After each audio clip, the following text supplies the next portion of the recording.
നമസ്കാരം. ഇത് രാജീവാണ്, അർത്ഥ ഇൻസ്റ്റിറ്റ്യൂട്ട് ഓഫ് മാനേജ്മെൻറ്റിൽ നിന്ന്.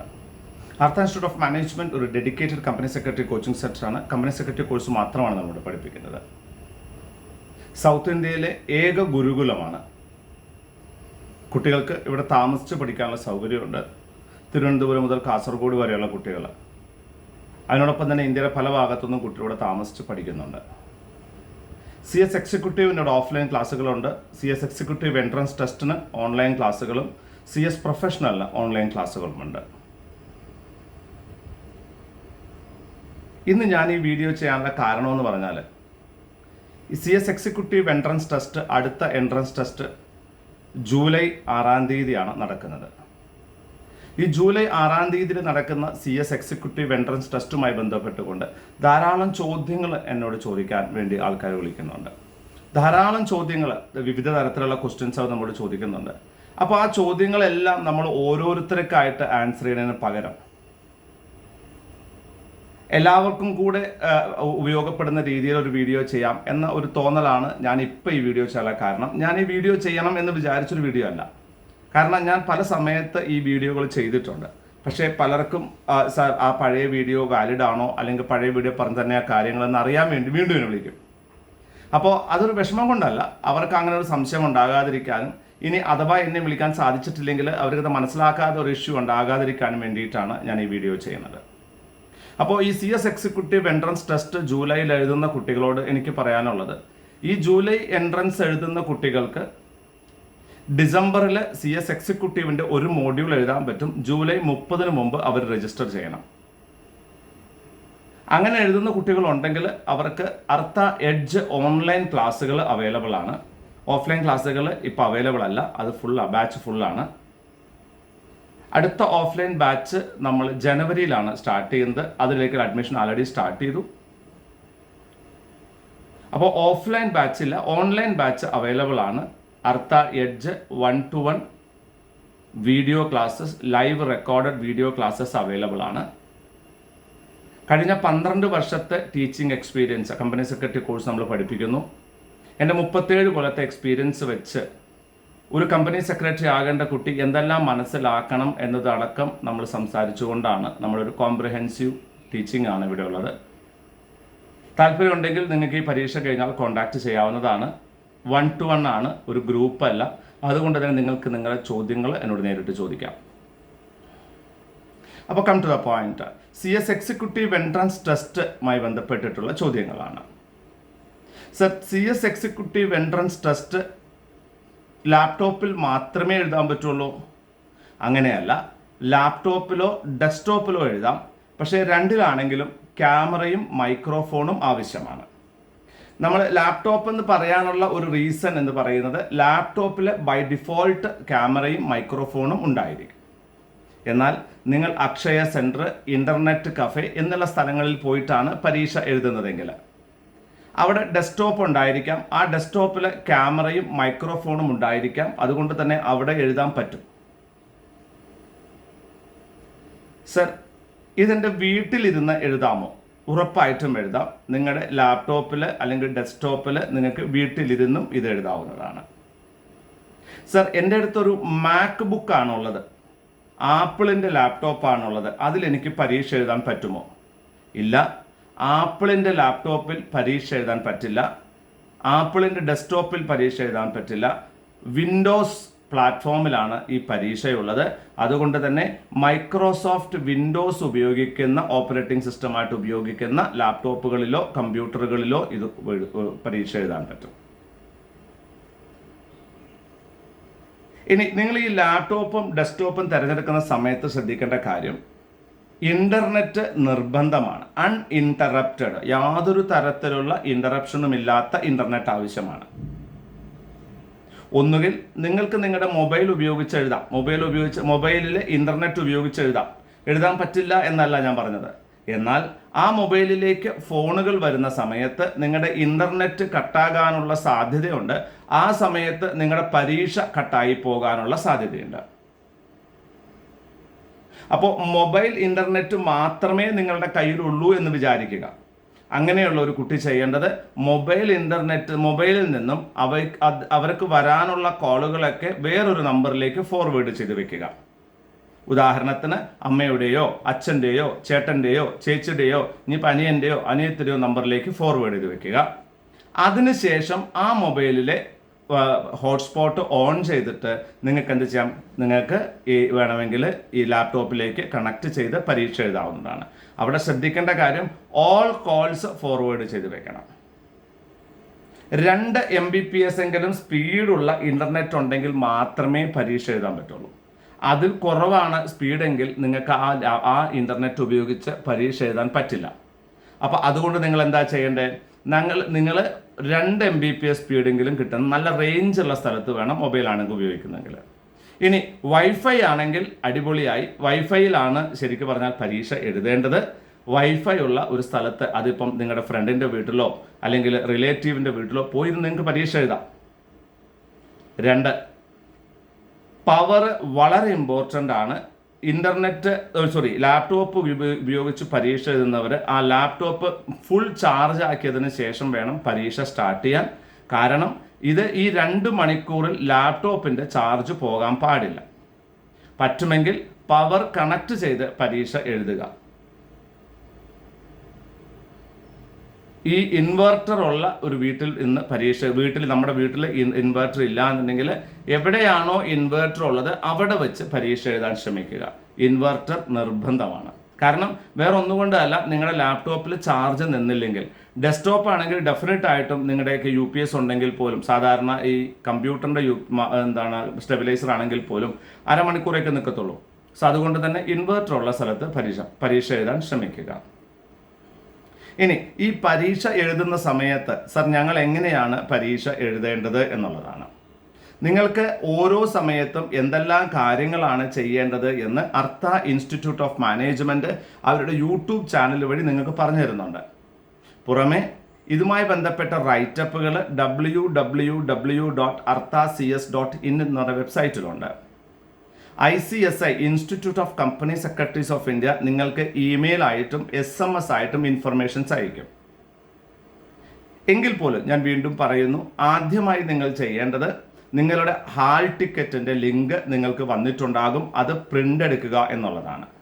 നിങ്ങൾ എല്ലാ പേജും പ്രിൻ്റ് എടുക്കണമെന്നില്ല, ആദ്യത്തെ പേജ് പ്രിൻ്റ് എടുക്കുക. ആ ആദ്യത്തെ പേജ് പ്രിൻ്റ് എടുത്ത് വെച്ചിരിക്കണം. കാരണം ആ ഹാൾ ടിക്കറ്റ് ഇല്ലാതെ നിങ്ങൾക്ക് പരീക്ഷ എഴുതാൻ പറ്റില്ല. പരീക്ഷ എഴുതുന്ന സമയത്ത് hall ticket, Aadhaar, PAN, driving licence, hall ടിക്കറ്റിനോടൊപ്പം വേണ്ടതാണ് ഞാൻ പറയണത്. ഒന്നുകിൽ ആധാർ, അല്ലെങ്കിൽ പാന്, അല്ലെങ്കിൽ ഡ്രൈവിംഗ് ലൈസൻസ്, ഇങ്ങനെയുള്ള ഏതെങ്കിലും ഒരു ഡോക്യുമെൻ്റ് കൂടെ, ഐഡൻറ്റിറ്റി ഡോക്യുമെൻ്റ് കൂടെ നിങ്ങളുടെ കയ്യിൽ ഉണ്ട് എന്ന് ഉറപ്പുവരുത്തണം. ഈ പരീക്ഷ എഴുതുന്നതിന് വേണ്ടി ഒരു അപ്ലിക്കേഷൻ ഉണ്ട്, ഒരു സോഫ്റ്റ്വെയർ ഉണ്ട്. ഇത് നിങ്ങൾ ആദ്യം തന്നെ നിങ്ങളുടെ ലാപ്ടോപ്പിലേക്ക് ഡൗൺലോഡ് ചെയ്ത് വെക്കണം, അല്ലെങ്കിൽ ഡെസ്ക്ടോപ്പിലേക്ക് ഡൗൺലോഡ് ചെയ്ത് വെക്കണം. ഇത് ഡൗൺലോഡ് ചെയ്യുന്ന സമയത്ത് നിങ്ങൾ ശ്രദ്ധിക്കേണ്ട കാര്യങ്ങൾ, ഇത് ഡീറ്റെയിൽ ആയിട്ട് പല പ്രാവശ്യം ഞാൻ വീഡിയോ ചെയ്തതാണ്, എങ്കിലും ഞാൻ പറയുന്നു. ആദ്യം നിങ്ങൾ നിങ്ങളുടെ ഡെസ്ക്ടോപ്പ് അല്ലെങ്കിൽ ലാപ്ടോപ്പിൽ ഏതെങ്കിലും തരത്തിലുള്ള ആൻറ്റി വൈറസ് ഉണ്ടെങ്കിൽ, ആൻറ്റി വൈറസ് ആയിട്ട് ആപ്ലിക്കേഷൻ ഉണ്ടെങ്കിൽ ആ ആപ്ലിക്കേഷൻ ആദ്യം ഡിസേബിൾ ചെയ്യുക. അതിനുശേഷം നിങ്ങൾക്ക് കിട്ടിയിട്ടുള്ള ലിങ്ക്, അത് അർത്ഥ CS-ൻ്റെ ടെലഗ്രാം ചാനലുകളിൽ ഞാൻ ആൾറെഡി അപ്ഡേറ്റ് ചെയ്തിട്ടുണ്ട് കഴിഞ്ഞ പ്രാവശ്യം, വീണ്ടും ഞാൻ ഈ പ്രാവശ്യം അപ്ഡേറ്റ് ചെയ്യും. ആ ലിങ്കിൽ നിന്നും നിങ്ങൾ നിങ്ങളുടെ സോഫ്റ്റ്വെയർ ഡൗൺലോഡ് ചെയ്യുക. ഈ സോഫ്റ്റ്വെയർ ഡൗൺലോഡ് ചെയ്യുമ്പോൾ നിങ്ങൾക്കുണ്ടാകാവുന്ന ടെൻഷൻസ് അല്ലെങ്കിൽ പ്രശ്നങ്ങളാണ് ഞാൻ പറയുന്നത്. ഈ സോഫ്റ്റ്വെയർ ഒരു വെരിഫൈഡ് ആയിട്ടുള്ള എക്സാമിനേഷൻ എഴുതുന്ന സോഫ്റ്റ്വെയർ ആണ്. ഇതൊരു വൈറസ് അല്ല. അതുകൊണ്ട് തന്നെ ഇത് ആരുടെ കമ്പ്യൂട്ടറിനെയും നെഗറ്റീവായിട്ട് ബാധിക്കില്ല. അതിനെക്കുറിച്ച് നിങ്ങൾ പേടിക്കേണ്ട കാര്യമില്ല. അതുകൊണ്ട് സാർ ഇത് ഡൗൺലോഡ് ചെയ്ത് കഴിഞ്ഞാൽ, ഇത് യൂസ് ചെയ്ത് കഴിഞ്ഞാൽ എന്തെങ്കിലും പ്രശ്നം ഉണ്ടാവോ? ഒരു പ്രശ്നം ഉണ്ടാവില്ല, ഒരു പ്രശ്നം ഉണ്ടാവില്ല. അപ്പോൾ അത് ഇൻസ്റ്റാൾ ചെയ്യുക. ഇൻസ്റ്റാൾ ചെയ്ത് കഴിഞ്ഞാൽ, ഇൻസ്റ്റാൾ ചെയ്യുമ്പോൾ അവർ പറയുന്ന കാര്യങ്ങൾ ഫോളോ ചെയ്യുക. ഇൻസ്റ്റാൾ കഴിഞ്ഞാൽ 2 ഐക്കൺസ് നിങ്ങളുടെ ഡെസ്ക്ടോപ്പിൽ വരും. സെബ്ലൈറ്റ് എന്നും SEBLITE എന്നും സെബ്ലൈറ്റ് റിപ്പയർ ടൂൾ എന്നും ഉണ്ടായിരിക്കും. അതിൽ സെബ്ലൈറ്റ് ഡബിൾ ക്ലിക്ക് ചെയ്യുക. ഈ സെബ്ലൈറ്റ് ഡബിൾ ക്ലിക്ക് ചെയ്ത് ഓപ്പൺ ആയതിനു ശേഷം നിങ്ങൾക്ക് നിങ്ങളുടെ ലാപ്ടോപ്പ് അല്ലെങ്കിൽ ഡെസ്ക്ടോപ്പ് മിനിമൈസ് ചെയ്യുന്നതിനോ വേറെ ഏതെങ്കിലും വിൻഡോസ് ഓപ്പൺ ചെയ്യുന്നതിനോ സാധിക്കില്ല. ഈ ഒരൊറ്റ വിൻഡോ മാത്രമേ ഉപയോഗിക്കാൻ സാധിക്കൂ. ഇതൊരു ഓൺലൈൻ പരീക്ഷ ആയതുകൊണ്ടാണ് അങ്ങനെ ഉണ്ടാകുന്നത്. അപ്പോൾ ആ ഒരു വിൻഡോ ഓപ്പൺ ആയതിനു ശേഷം പിന്നെ വേറെ ഏതെങ്കിലും വിൻഡോ ഓപ്പൺ ആക്കാൻ പറ്റണില്ല സാർ, അതുകൊണ്ട് അത് കംപ്ലൈൻ്റ് ആയി സാർ, അത് എൻ്റെ കമ്പ്യൂട്ടറിനെ ബാധിച്ചു സാർ എന്ന് ടെൻഷൻ അടിക്കണ്ട. അതങ്ങനെയാണ്. പിന്നെ നിങ്ങൾക്ക് ആ വിൻഡോയിൽ നിന്നും പുറത്ത് വരണമെന്നുണ്ടെങ്കിൽ ആൾട്ട് അമർത്തി പിടിച്ച് എസ്കേപ്പ് എന്നുള്ള ബട്ടൺ അടിച്ചാൽ മതി. അപ്പോൾ ഓട്ടോമാറ്റിക്കലി ആ വിൻഡോ ക്ലോസ് ആവുകയും നിങ്ങളുടെ സാധാ ഡെസ്ക്ടോപ്പ് മുകളിലേക്ക് വരികയും ചെയ്യും. പക്ഷെ അങ്ങനെ ചെയ്യുന്ന സമയത്ത് നിങ്ങൾ ഈ പരീക്ഷയിൽ നിന്നും എക്സിറ്റ് ആയി പോകും. അപ്പോൾ പരീക്ഷ എഴുതുന്ന സമയത്ത് ഒരിക്കലും ആൾട്ട് എസ്കേപ്പ് അടിക്കാതിരിക്കാൻ ശ്രമിക്കുക, നിർബന്ധമാണ്. ഇനി പരീക്ഷ അപ്പോൾ നമ്മൾ അത് വെച്ചാണ് എഴുതുന്നത്. ഇങ്ങനെ എഴുതുന്ന സമയത്ത് ചില സോഫ്റ്റ്വെയറുകൾ അപ്ഡേറ്റ് ചെയ്യാൻ പറയും. .NETൻ്റെ എൻവയൺമെൻറ്റ് ഒന്ന് അപ്ഡേറ്റ് ചെയ്യാൻ പറയും. അതുപോലെ എനി ഡെസ്ക് എന്ന് പറയുന്ന ഒരു ആപ്ലിക്കേഷൻ ഡൗൺലോഡ് ചെയ്ത് വെക്കണം. എന്താണ് പേര്? Any desk. എനി ഡെസ്ക് നിങ്ങൾക്ക് ഗൂഗിളിൽ സെർച്ച് ചെയ്താൽ കിട്ടും. അത് ഡൗൺലോഡ് ചെയ്ത് വെക്കുക. അതെന്തിനാണെന്ന് വെച്ചാൽ നിങ്ങൾ പരീക്ഷ എഴുതുന്ന സമയത്ത് എന്തെങ്കിലും പ്രശ്നങ്ങൾ ഉണ്ടാവുകയാണെങ്കിൽ അത് അവർക്ക് അവിടെ നിന്ന് നിങ്ങളുടെ ലാപ്ടോപ്പിനെ ഡെസ്ക്ടോപ്പിനെ കണക്ട് ചെയ്ത് നോക്കുന്നതിന് വേണ്ടിയിട്ടാണ്. ഈ പരീക്ഷ റിമോട്ട് പ്രോക്ടേഡ് ആണ്. അതിനർത്ഥം ദൂരെ ഇരുന്ന് ഒരാൾ അല്ലെങ്കിൽ ഒരു കമ്പ്യൂട്ടറോ ഒരാളോ നിങ്ങളുടെ പരീക്ഷ എഴുതുന്ന രീതികൾ ചെക്ക് ചെയ്തുകൊണ്ടിരിക്കും. അപ്പോൾ യാതൊരു വശാലും എഴുതുന്ന സമയത്ത് സ്ക്രീനിൽ നിന്നും നിങ്ങളുടെ മുഖം മാറാതിരിക്കുക, എഴുന്നേറ്റ് പോകാതിരിക്കുക. നിങ്ങൾ എവിടെയാണോ പരീക്ഷ എഴുതുന്നത് അവിടെ ഒരിക്കലും വേറൊരാൾ ഉണ്ടാകാൻ പാടില്ല. അദ്ദേഹത്തോട് ചോദിക്കുക, അങ്ങനെയുള്ള കാര്യങ്ങളൊന്നും ചെയ്യാൻ പാടില്ല. പുറകിൽ കൂടെ ഇങ്ങനെ ആൾക്കാർ നടന്നാൽ പോലും അവരതിനെ കംപ്ലൈൻ്റ് ആയി കണക്കാക്കുകയും ഡെഫിനറ്റായിട്ടും നിങ്ങളുടെ പരീക്ഷയിൽ നിങ്ങളെ ഡിസ്ക്വാളിഫൈ ചെയ്യുകയും ചെയ്യും. അവർക്ക് ഏതെങ്കിലും തരത്തിൽ സംശയങ്ങളുണ്ടെങ്കിൽ അവർ നിങ്ങളോട് ചാറ്റ് വഴി നിങ്ങളോട് ചോദിക്കും. ആ ചോദിക്കുന്നതിന് ഉത്തരം കൊടുക്കാൻ ശ്രമിക്കുക.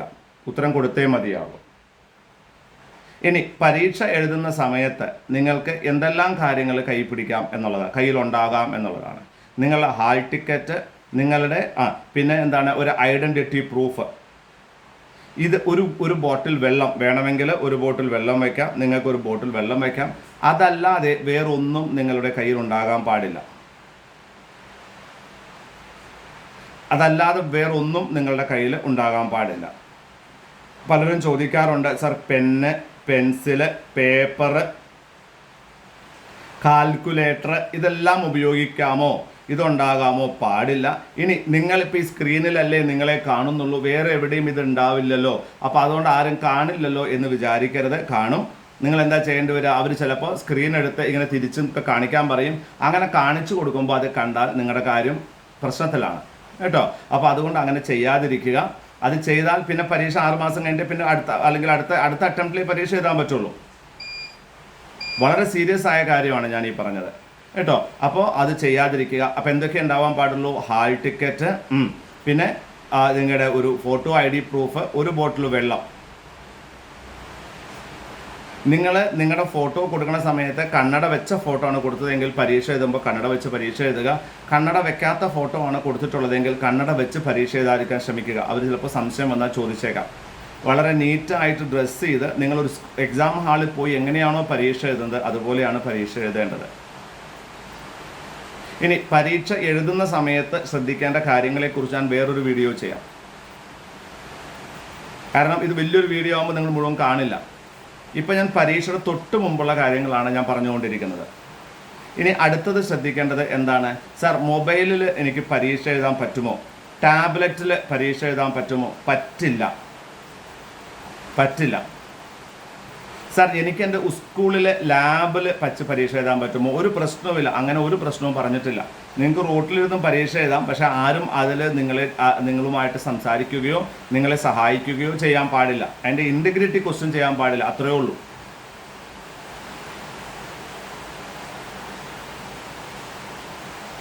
പിന്നെ പരീക്ഷ എഴുതുന്ന സമയത്ത്, പരീക്ഷയ്ക്ക് പ്രിപ്പയർ ചെയ്യുന്ന സമയത്ത് നിങ്ങൾക്ക് ആദ്യം വരുന്നത് പരീക്ഷയുടെ 2 ദിവസം മുമ്പ് മോസ്റ്റ് പ്രോബബിളി ബുധനാഴ്ചയായിരിക്കും ഒരു മോക്ക് ടെസ്റ്റ് ഉണ്ടായിരിക്കും. അതെന്തിനു വേണ്ടിയിട്ടാണ്?